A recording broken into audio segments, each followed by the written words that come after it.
President Alex Murphy sat at the head of the table in the White House Situation Room and listened to Ambassador Sullivan's report with growing anger. Around the table, the most powerful people on Earth sat in stunned silence as Kate described the Galactic Council's demands. 80% of our resources, Defense Secretary Maria Gonzalez repeated slowly. They want to turn us into slaves. General Rick Hayes, chairman of the Joint Chiefs, slammed his fist on the table. 3 days to surrender, or they'll destroy our cities. We can't let this stand, Mr. President. President Murphy looked tired. He had been in office for 6 years and had dealt with many crises, but nothing like this. What are our options, General? Can we fight them? With conventional weapons? No, sir. Their technology is centuries ahead of ours. Our best missiles would bounce off their shields like toys.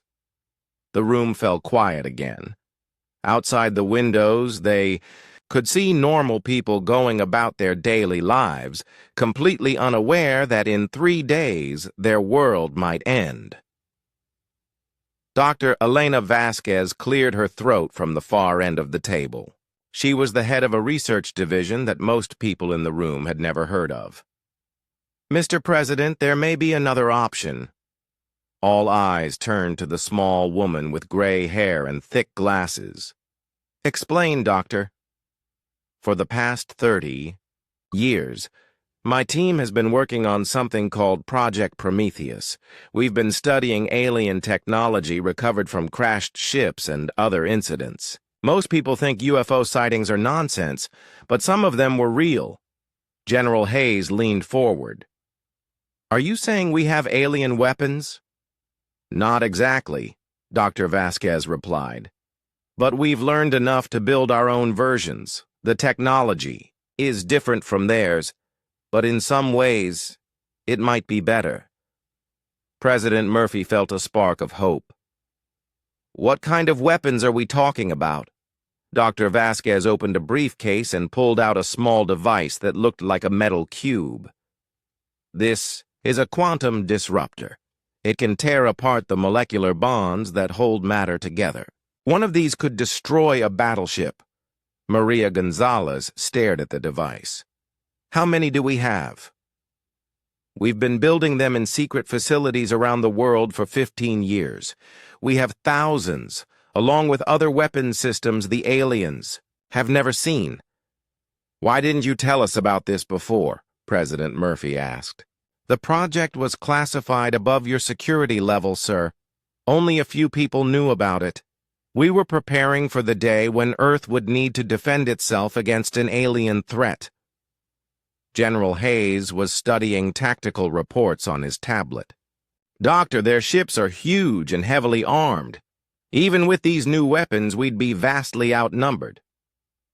Which is why we won't fight them the way they expect, Dr. Vasquez said with a smile.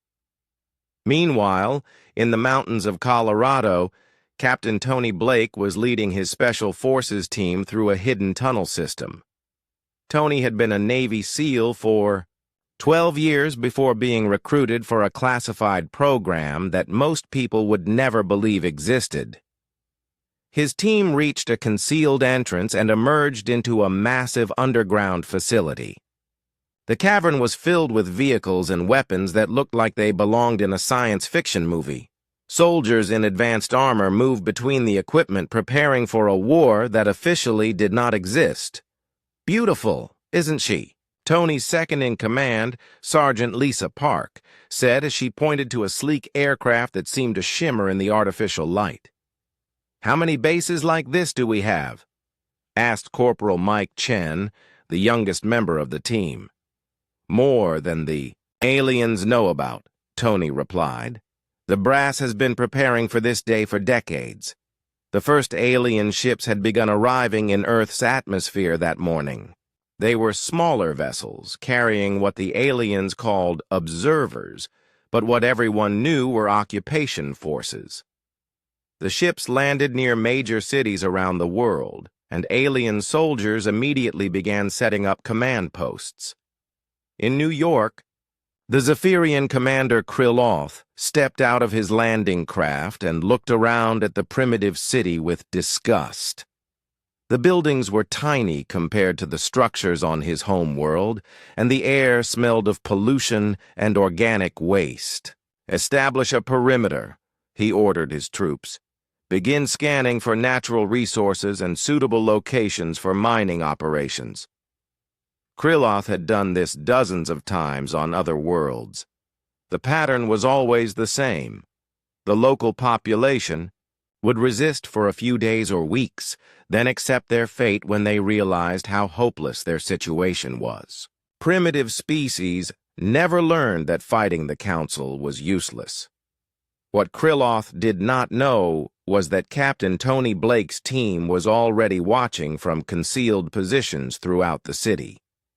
They had been in place for hours, waiting for the aliens to make their first mistake. The aliens began setting up energy barriers around their landing site, but they made the barriers obvious and visible. To them, this was a show of force designed to intimidate the local population. To Tony's team, it was a clear indication of where the aliens felt most vulnerable. "They're not expecting guerrilla tactics," Tony whispered into his radio. "They've never fought an enemy that uses the environment against them." Over the next 2 days, similar scenes played out in cities around the world. Alien forces established bases and began surveying Earth's resources, while hidden human forces watched and planned. The aliens were efficient and professional, but they were also predictable. They followed the same procedures they had used on hundreds of other worlds. Indi, Washington. President Murphy met with his advisors one final time before the Council's deadline expired. Dr. Vasquez had brought more members of her team, and the Situation Room was filled with scientists and military officers that most of the cabinet had never seen before. "The alien fleet is still in orbit," General Hayes reported. "Our satellites show over 200 ships of various sizes." "Our ships are ready, Mr. President," Admiral Claire Thompson said. Admiral Thompson commanded a fleet that officially did not exist, vessels built using the hybrid technology that Dr. Vasquez's team had developed. "We've been hiding in the asteroid belt and behind the moon for years, waiting for this moment." President Murphy looked around the room at all the people who had been secretly preparing for this war. "How long have you all known this day would come?" "Since 1952, sir," Dr. Vasquez replied, "when we recovered our first intact alien vessel. We've been getting ready ever since." Defense Secretary Gonzalez was reading through classified files that had been delivered just that morning. "According to these reports, we have advantages the aliens don't know about. Our technology is different from theirs. We developed it independently based on their principles, but with human innovations." "What kind of innovations?" the President asked. "Adaptability, sir," Dr. Vasquez explained. "Alien technology is very advanced but also very rigid. Their weapons and shields are designed to work in specific ways against specific threats. Our technology can change and evolve during combat." Admiral Thompson pulled up a holographic display that showed the positions of Earth's hidden fleet. "We have 73 ships ready for battle, Mr. President. They're not as large as the alien vessels, but they're faster and more maneuverable." "And our ground forces?" General Hayes smiled for the first time in days. "Captain Blake's teams are in position around the world. The aliens think they're occupying a defenseless planet. They're about to learn otherwise." As the final hours before the deadline ticked away, alien commanders around the world reported the same thing to their superiors. The human population seemed to be accepting their fate. There were no protests, no attacks, no signs of resistance. The humans appeared to be as docile and defeated as every other species the Council had conquered. High Chancellor Vextar received these reports aboard his flagship in orbit above Earth and felt satisfied. Another primitive world would soon join the Council's empire, and the humans would provide useful labor for the mining operations planned for their planet. What Vextar did not know was that in hidden bases around the world and throughout the solar system, thousands of humans were making final preparations for a war the aliens never saw coming. Commander Jake Morrison stood on the bridge of the starship Defiance and watched the massive space station grow larger on the main screen. Nexus Prime was bigger than any city on Earth, its metal towers stretching out in all directions, like the arms of a giant spider. The station spun slowly in the darkness of space, and millions of lights blinked across its surface like stars. Jake had been chosen to lead humanity's first mission to meet the Galactic Council. He was a good soldier who had spent 20 years in the military, but nothing had prepared him for this moment. Behind him, Chief Science Officer Lisa Carter checked her instruments for the 10th time in an hour. She was nervous, and Jake could not blame her. They were about to meet aliens who had ruled the galaxy for thousands of years. "How many ships do you count, Sam?" Jake asked his tactical expert. Sam Rodriguez looked up from his console with a worried expression. "More than I can count, Commander. These ships are huge. Each one could destroy our entire fleet back home." Ambassador Kate Sullivan walked onto the bridge wearing her best diplomatic uniform. She had been chosen to speak for all of humanity today. Kate was smart and brave, but even she looked small compared to the alien fleet surrounding them. "Are we ready for this?" she asked Jake. "As ready as we can be," Jake replied. "Remember, we want peace. We want to trade with them and learn from them. Earth has nothing they should want to fight over." The communication system crackled to life. A cold voice spoke in perfect English, though it sounded like metal scraping against stone. "Human vessel, you will dock at port 7. You have 10 minutes to comply. Any delay will be seen as hostile action." Jake nodded to his pilot. "Take us in, Charlie." The docking process was smooth, but Jake noticed that alien security ships followed them the entire way. When they finally connected to the station, armed guards were waiting for them. The aliens were tall and thin with gray skin and large black eyes. They wore dark uniforms and carried weapons that hummed with energy. "Follow," one of the guards said in the same cold voice they had heard over the radio. The human delegation walked through corridors that seemed to go on forever. The walls were made of some kind of metal that changed color as they passed. Other aliens moved through the halls, and Jake noticed that they all stepped aside when they saw the humans coming. Some looked curious, but most seemed afraid or disgusted. They finally reached a massive chamber where the Galactic Council met. The room was so large that Jake could barely see the ceiling. 12 huge chairs were arranged in a circle, and each one held a different type of alien. Some were like the gray ones who had escorted them, while others looked like giant insects or walking trees. In the center chair sat the largest alien Jake had ever seen. It was twice as tall as a human, with 4 arms and skin that looked like black leather. Its eyes glowed red, and when it spoke, its voice echoed through the chamber like thunder. "I am High Chancellor Vextar of the Zephyrian Empire," the creature said. "You are the primitives from the planet you call Earth." Ambassador Sullivan stepped forward with a confident smile. "We are honored to meet you, High Chancellor. I am Kate Sullivan representing all of humanity. We come in peace, hoping to establish friendly relations with your council." A sound like laughter came from several of the aliens, but it was not a pleasant sound. High Chancellor Vexatar leaned forward in his chair and studied the humans like a scientist looking at insects. friendly. Relations, he repeated slowly. Tell me, Primitive, what makes you think we want relations of any kind with your species? Your world was discovered by our scouts only recently.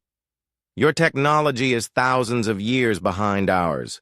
Your people still fight wars over pieces of dirt and drops of oil.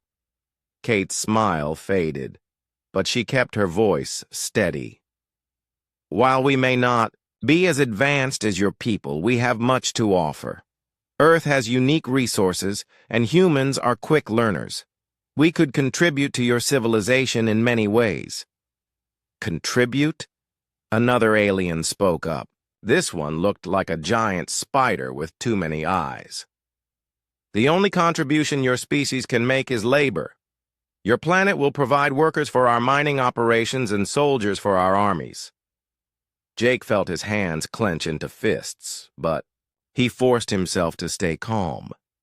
This was not going the way they had hoped. Ambassador Sullivan tried again.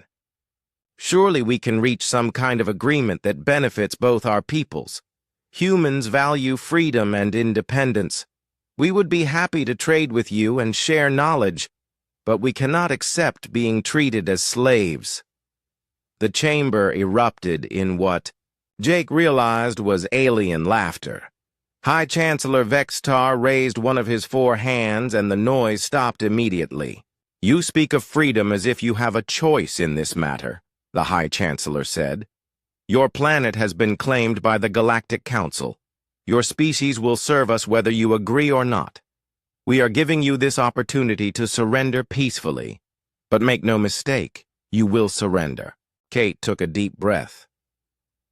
And if we refuse? Then your cities will burn, Vexatar replied simply. We have destroyed countless worlds that defied us. Your primitive weapons cannot touch our ships. Your armies would last perhaps an hour against our forces. Choose wisely, human. The spider-like alien spoke again. The terms are simple. Earth will surrender 80% of its natural resources to the Council. Your governments will be dissolved and replaced by our administrators. Humans will work where we tell them to work and live where we allow them to live. In return, we will not exterminate your species entirely. Jake watched Ambassador Sullivan's face go pale. These were not negotiations. This was a demand for total surrender.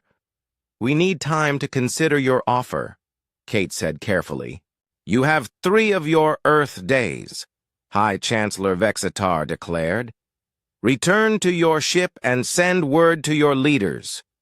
When you come back, you will either accept our terms or watch your world die. The guards stepped forward, making it clear that the meeting was over. As the human delegation was escorted back to their ship, Jake noticed that some of the other aliens watched them with what might have been pity, but none of them spoke up. Back on the Defiance, the humans sat in silence for a long time. Finally, Ambassador Sullivan broke the quiet. They're not interested in negotiating, she said. They see us as nothing more than animals to be tamed. Lisa Carter was checking the recordings she had made during the meeting. Commander, their technology is incredible, but I noticed something. They're overconfident. They think we're helpless. Sam Rodriguez was studying tactical data. Their ships are powerful, but they're designed for fighting other advanced civilizations. I wonder how they'd handle guerrilla warfare. Jake stared out at the alien fleet surrounding them. Set course for Earth, he ordered. We need to warn everyone what's coming. As the Defiance pulled away from Nexus Prime, Jake made a silent promise. The Galactic Council thought humans were weak and primitive. They were about to learn how wrong they were. Earth would not go quietly into slavery, and the aliens had just made the biggest mistake of their very long lives. 6 months after the battle that changed everything, Captain HFY stood in the observation deck of the human ship UES Unity, watching the lights of Confederation Central grow larger on the view screen. Beside him, Captain Roy Blake checked the navigation displays with practiced ease. The same human who had hunted alien ships through space was now serving as his escort and, surprisingly, his friend. "Nervous?" Blake asked, noticing the alien captain's forearms fidgeting with his. "Ceremonial robes." "Terrified," HFY admitted honestly. "I am about to tell the Galactic Council that everything we believed about Deathworlders was wrong. Many of them will think I have lost my mind." Behind them, the massive human battleship UES Defiance and 2 escort cruisers maintained formation. Admiral Ben Martinez had insisted on providing a proper honor guard for HFY's return home. To the aliens, it was a demonstration of human power. To the humans, it was simply the right thing to do. The Confederation Council chambers had been hastily modified to accommodate human representatives. Dr. Amy Foster stood at the central podium, surrounded by holographic displays showing Earth's history, culture, and the recent battle. Around her, delegates from 47 different species watched with mixtures of curiosity, fear, and disbelief. Supreme Chancellor Veltar, an ancient being whose species had founded the Confederation centuries ago, called the session to order. "We are here to discuss what the Council is calling the human incident. Captain HFY will present his report, followed by testimony from the human delegation." HFY approached the speaking platform with slow, deliberate steps. His testimony would either change galactic politics forever or end his career in disgrace. "Honored Council members, I must report that our understanding of Deathworld species has been fundamentally flawed." A ripple of shocked murmurs passed through the assembled delegates. The Kentarian representative, a tall, blue-skinned humanoid, raised one of his 6 arms. "Captain, are you saying that the humans are not dangerous?" "No," HFY replied firmly. "The humans are extremely dangerous. They are everything our studies said they would be and more. But we were wrong about what that danger means." He activated his personal display, showing recordings from the battle. "They defeated our fleet using tactics we could not predict and weapons we could not defend against. They fought with the ferocity of true Deathworlders. But then they did. Something unprecedented. The recordings showed human ships rescuing alien survivors, human medics treating wounded enemies, and human engineers helping repair damaged Confederation vessels. The council chamber fell silent as they watched predators choosing to heal rather than destroy. Dr. Foster stepped forward to address the assembly. "Honored delegates, Earth has indeed shaped humanity in ways that make us different from your species. We are survivors, fighters, and yes, we can be dangerous when threatened. But those same challenges taught us something else equally important." She gestured to a holographic display showing human history. "Every disaster that struck our world, every challenge that could have destroyed us, taught us that life is precious and cooperation is essential. We learned that the strong have a responsibility to protect the weak, not exploit them." Ambassador Lisa Carter, now Earth's permanent representative to the Confederation, stood to address specific concerns. "We understand your fears about Deathworld species, but we're asking you to judge us by our actions, not your assumptions." The Altarian delegate, whose species was known for their logical approach to problem-solving, raised an important question. "What guarantee do we have that humans will remain peaceful as they become more powerful?" General Alex Turner, despite his intimidating appearance, answered with surprising gentleness. "The same guarantee you have about any species, sir. None at all." But we can offer you something better than guarantees. We can offer you partnership. Dr. Sam Rodriguez activated a new display showing proposed joint research projects. Human survival techniques could benefit species from less challenging worlds. Our experience with disaster response could help prevent catastrophes. Our military knowledge could strengthen Confederation defenses against actual threats. The proposal that followed stunned the Council. Instead of asking for membership, in the Confederation, humanity was offering to become the galaxy's emergency response specialists. They would be the ones called when disasters struck, when dangerous rescues were needed, when someone had to go into places too deadly for normal species. "You are volunteering to take the most dangerous assignments?" asked the Vegan representative, her crystalline body flickering with confused colors. Captain Blake, speaking for the first time, explained the human perspective. "We're good at surviving dangerous situations. Why not use that ability to help others who can't?" The debate that followed lasted for days. Some species remained convinced that Deathworlders could not be trusted. Others argued that humanity's actions spoke louder than their origins. The younger species, in particular, were fascinated by human adaptability and courage. The breakthrough came when Captain HFY made an unexpected announcement. "I formally request permission to establish a joint research station in the Sol system.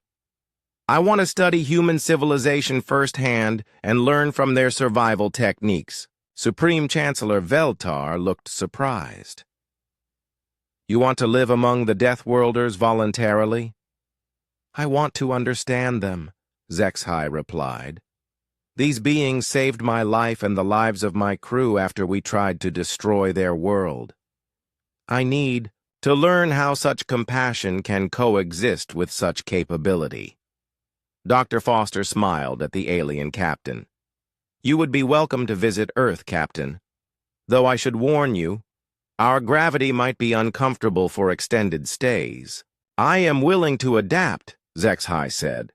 "After all, adaptation is something humans do very well." The final vote was closer than anyone expected, but it passed. Humanity was granted associate membership in the Confederation with a special status as emergency response specialists. The Sol system would host the new Joint Crisis Response Center, staffed by volunteers from multiple species working alongside human experts. Admiral Martinez found himself in command of the first multi-species rapid response fleet with ships and crews designed to handle the galaxy's most dangerous emergencies. Captain Sullivan led the new Search and Rescue Academy, training pilots from different worlds to work together in extreme conditions. The real test came 3 months later when a massive asteroid threatened the peaceful world of Kepler Prime. The Confederation's standard evacuation procedures would have saved most of the population, but millions would still have died. Instead, the new human-led response team used controlled nuclear explosions to break up the asteroid, a technique so dangerous that no other species would have attempted it. Dr. Foster, now director of the Cultural Exchange Program, watched the successful mission from the Joint Command Center. Beside her, Captain HFY monitored communications between human and alien crews working together in perfect coordination. "Your people continue to surprise us," the alien captain observed. "You use the same techniques that make you dangerous in war to save lives in peace." "That's what civilization means to us," Dr. Foster replied, "using strength to protect rather than dominate." The transformation was not complete overnight. Many species remained suspicious of human intentions, and some humans chafed at the restrictions placed on their expansion into space. But slowly, trust began to build between the Deathworlders and their more peaceful neighbors. Children from human colonies played alongside young aliens at the joint research stations. Human doctors trained Confederation medics in trauma treatment techniques. Alien scientists marveled at human engineering solutions that seemed impossible but somehow worked. Captain Blake, now commanding the UES Peacekeeper, led joint training, exercises that taught alien crews how to function in high-stress environments. His former enemies had become his students, learning from the very tactics that had once defeated them. The galaxy was changing, and humanity had become the catalyst for that change. They had proven that being dangerous did not mean being evil, that survival instincts could coexist with compassion, and that the strongest species were often those who chose to build rather than destroy. As Dr. Foster stood on the observation deck of the new research station, watching human and alien children learning together under the light of Sol, she reflected on how far they had all come. The species that had once feared each other as monsters had learned to see each other as partners in building a better future.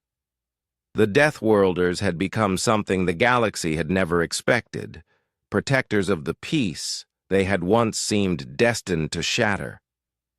And in learning to trust humanity, the Confederation had learned something equally important about the nature of true strength and the meaning of civilization. The stars that had once seemed divided by fear and misunderstanding now shone on a galaxy learning to celebrate both its diversity and its unity, where the most dangerous species had chosen to become the greatest guardians of all. Admiral Ben Martinez stared at the tactical display showing dozens of crippled alien ships drifting helplessly in space. His small human fleet had achieved the impossible, defeating a force nearly 4 times their size. Around him, the bridge. Crew of the UES Defiance waited for orders that would determine the fate of thousands of alien lives. Captain Roy Blake's voice crackled over the communication system. "Admiral, we have the remaining hostiles surrounded. Several ships are broadcasting surrender signals, but others are still trying to run. What are your orders?" Martinez felt the weight of history pressing down on him. Everything the aliens believed about Deathworlders was about to be proven right or wrong by his next decision. He could order the complete destruction of the Confederation fleet, showing the galaxy that humans were indeed the savage predators their enemies feared. Or he could do something that no one expected. "All ships, this is Admiral Martinez," he announced. "Accept all surrender signals immediately. Begin rescue operations for any ships with life support failures. Escort the fleeing vessels to safe distance, but do not fire unless fired upon." The silence on the bridge was deafening. Lieutenant Kate Sullivan turned in her chair, staring at her commander in disbelief. "Sir, are you sure? They attacked us without warning. They tried to destroy our entire planet. Which is exactly why we're going to be better than they are," Martinez replied firmly. "Begin rescue operations immediately." Throughout the human fleet, crews who had been prepared to fight to the death suddenly found themselves switching to humanitarian missions. Captain Blake's stealth frigates, which had been hunting alien ships like predators, now began escorting damaged vessels to safety. Fighter pilots who moments before had been attacking enemy ships were now providing protection for alien escape. Pods aboard the Confederation flagship, Captain Zexhai sat in his command chair expecting to die. His ship had taken multiple kinetic weapon hits, and life support was failing on several decks. Around him, his crew prepared for the final attack that would finish them off. "Captain," his communications officer called out weakly, "we're receiving a transmission from the human fleet." Zexhai activated the display, expecting to see a demand for unconditional surrender or perhaps a final ultimatum before his ship was destroyed. Instead, he saw the face of Admiral Martinez on his screen. "This is Admiral Martinez of the Earth Defense Fleet. We are prepared to accept your surrender and offer medical assistance to your damaged vessels. Do you require immediate aid?" The alien captain stared at the screen in complete confusion. This was not how Deathworlders were supposed to behave. They should be demanding tribute, taking prisoners for slave labor, or simply destroying everything in sight. Showing mercy to defeated enemies was completely outside his understanding of Deathworld species. "You are offering to help us?" HFY asked, certain he had misunderstood the translation. "Your ship appears to have critical damage," Martinez replied. "We can provide medical teams and emergency repair assistance if needed." Within hours, something unprecedented was happening throughout the battle zone. Human ships that had been locked in deadly combat were now working alongside their former enemies to save lives and repair damage. Dr. Amy Foster led medical teams aboard alien vessels, treating wounded crew members who had been trying to kill her just hours before.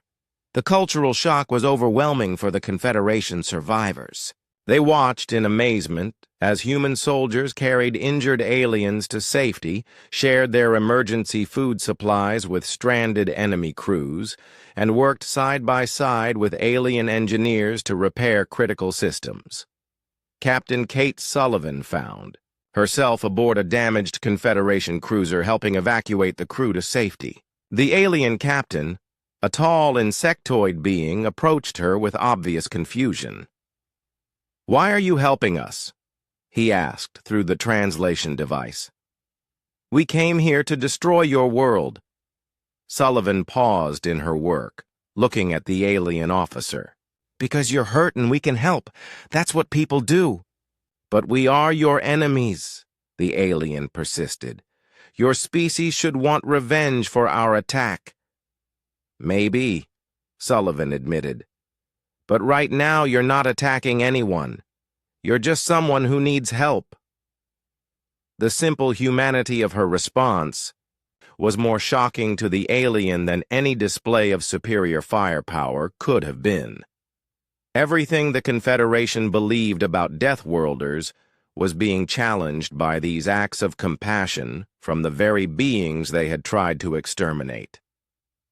General Alex Turner, a massive human soldier who looked like he could tear apart alien ships with his bare hands, was gently helping wounded aliens into medical pods. His presence should have terrified the Confederation survivors, but instead, they found themselves grateful for his assistance. "I don't understand," one young alien medic said to Dr. Foster as they worked together to treat a badly injured crew member. "Our leaders told us that Deathworld species only know violence and destruction." Dr. Foster continued her work while explaining. "Our world is dangerous, yes, but that taught us to value life, not waste it. We learned to take care of each other because survival on Earth requires cooperation." The alien medic processed this information with growing wonder. "So the very thing that makes you dangerous also makes you protective?" "I suppose that's one way to look at it," Dr. Foster replied. "We know how precious life is, because we've seen how easily it can be lost. The real test came when Admiral Martinez announced that all Confederation prisoners would be released and given safe passage home. Captain HFY, now technically a prisoner of war aboard the human flagship, could not believe what he was hearing. "You are simply going to let us go?" he asked Martinez during their second meeting. "We attacked your homeworld without provocation." "Yes, you did," Martinez acknowledged. "And that was wrong. But keeping you prisoner or seeking revenge won't make it right. It will just create more problems for everyone." HFY struggled to understand this logic. "But how do you know we will not attack again? How can you trust us after what we have done?" Martinez smiled grimly. We can't trust you, not yet. But we can choose to give you the chance to earn that trust. Your people made a mistake based on fear and misunderstanding. We're hoping you'll learn from it.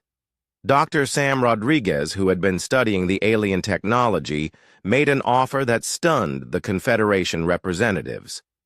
We'd like to share some of our survival techniques with your medical teams.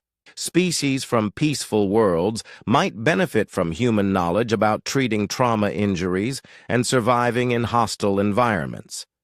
The idea that deathworlders would freely share knowledge that could help other species was so far outside Confederation experience that many aliens simply could not process it.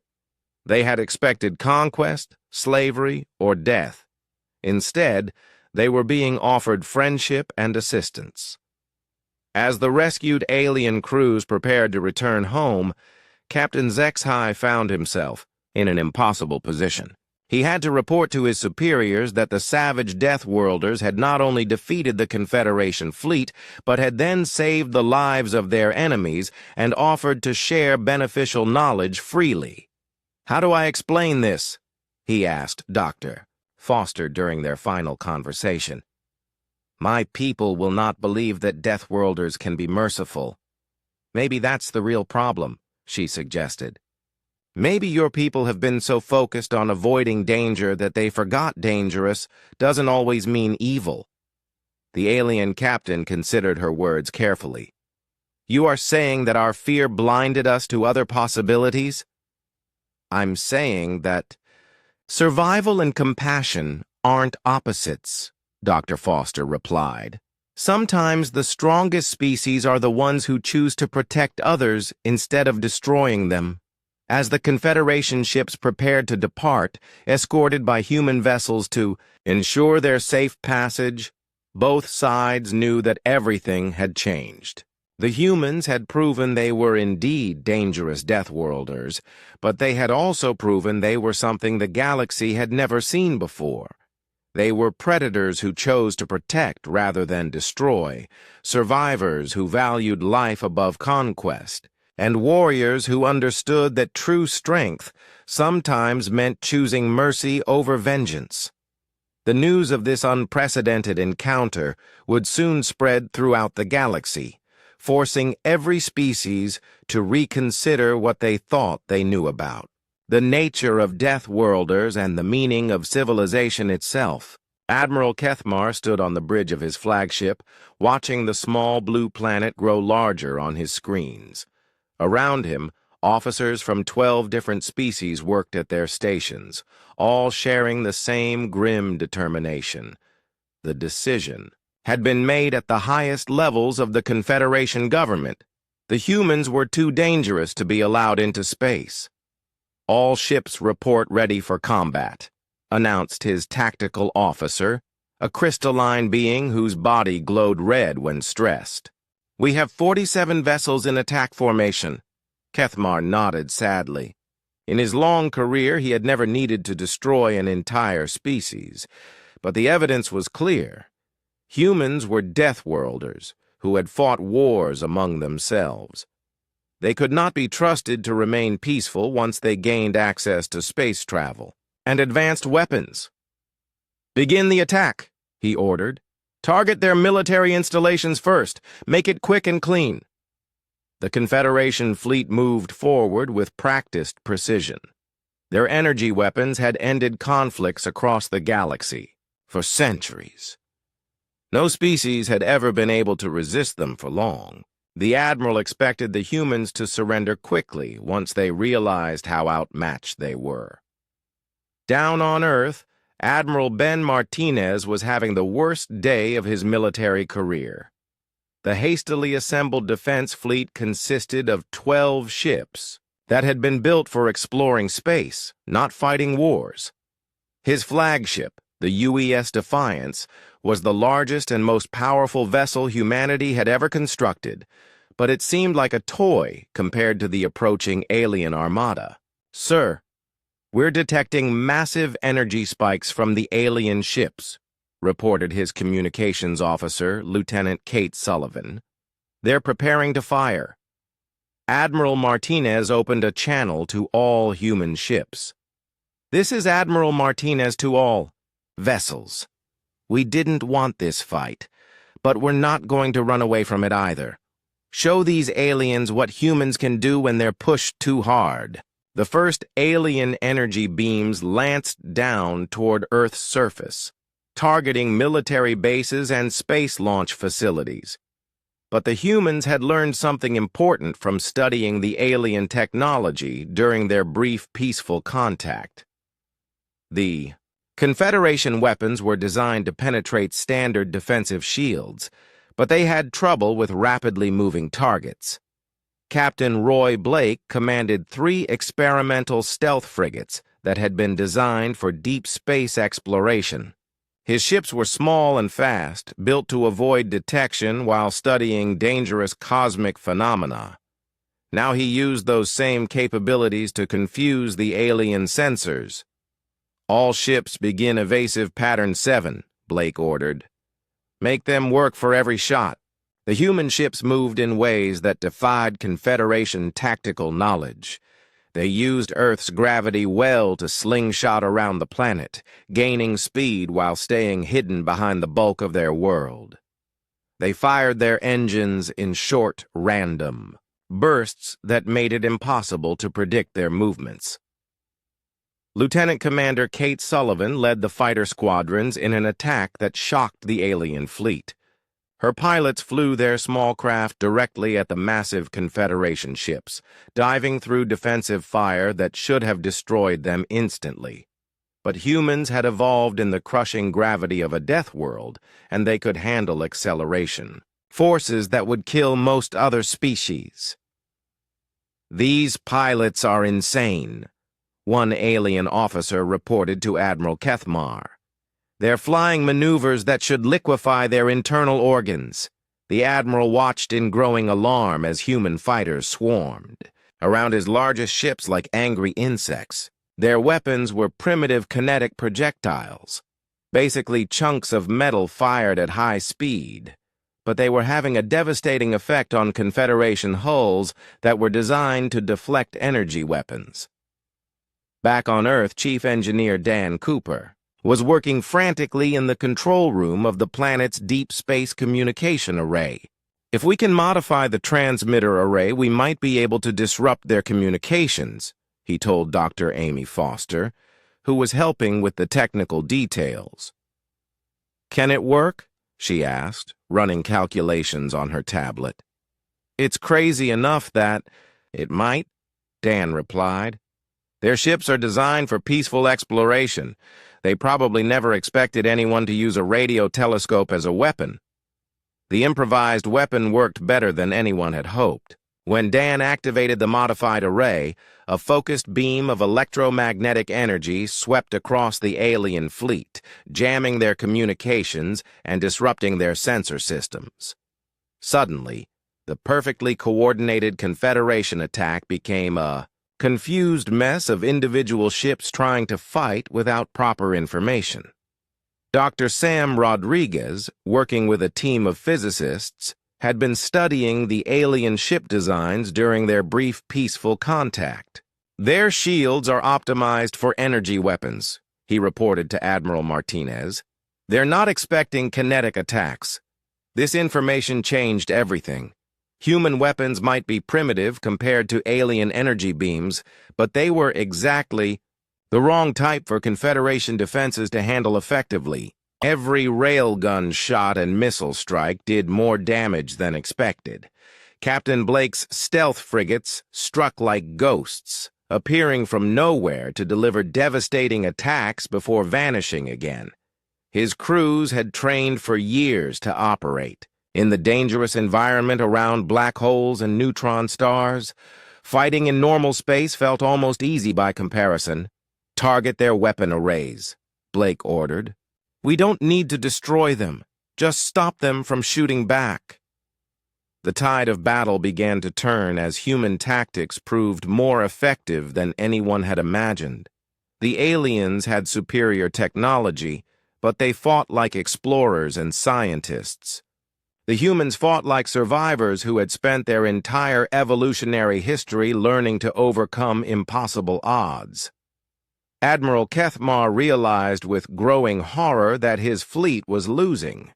The primitive Deathworlders were not only holding their own, they were winning. Ship after ship reported critical damage from kinetic weapon strikes. Several vessels had already been forced to retreat. "How is this possible?" he demanded. "They should have been destroyed in the first wave." His science officer studying the human attack patterns provided a terrifying answer. "Sir, I believe we have gravely underestimated them. These are not just Deathworlders. They are apex predators from the most dangerous planet we have ever encountered." As more Confederation ships fell back with critical damage, some crews began trying to surrender. They had never faced an enemy like this before. The humans fought with a coordination and ferocity that seemed impossible, yet they used tactics that were completely outside normal military doctrine. Captain Sullivan's fighters had somehow managed to disable the weapons on 3 large alien ships without destroying the vessels completely. The alien crews were alive but helpless, floating in space and waiting to see what the humans would do next. Admiral Martinez found himself in an unexpected position.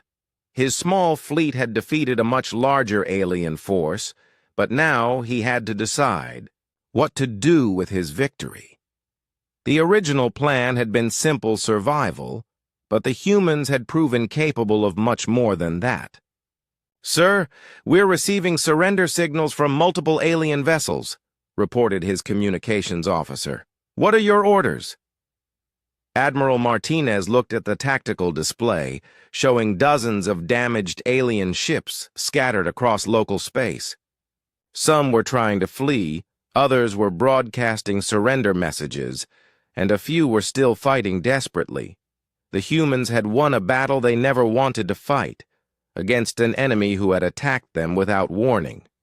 Now they faced a choice that would define their species' future relationship with the galaxy. They could prove the aliens right by destroying the defeated fleet, or they could show that Deathworlders were capable of something the Confederation had never expected. Mercy